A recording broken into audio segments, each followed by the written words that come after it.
Welcome to Getting Understanding. For those of you who don't know, I'm your host, Dr. Daryl Ellis.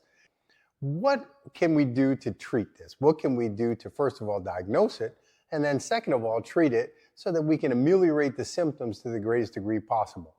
First of all, you need to talk to your healthcare provider if you're noticing any of these symptoms. Once he sees you, he should perform a complete physical examination, as well as do some laboratory studies for evaluation of other potential causes for the same types of symptoms, diabetes being one of them. Once they rule out other organic causes, then testosterone levels should be evaluated. If they're below a certain level, both with respect to your total testosterone and a subset of that, your free testosterone, which is the bioactive form of it, then replacement therapy can be initiated to help ameliorate some of your symptoms.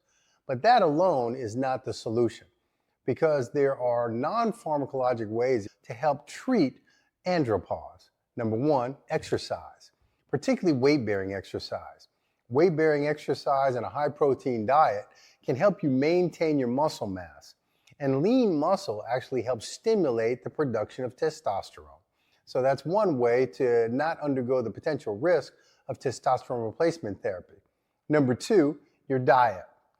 Eating a diet that's high in protein, particularly lean meat, also by stimulating the production of lean muscle, will allow you to produce more endogenous testosterone, getting those levels up to a point where perhaps you may not need the exogenous introduction or the shots or the tablets or the creams or the pellets that are available.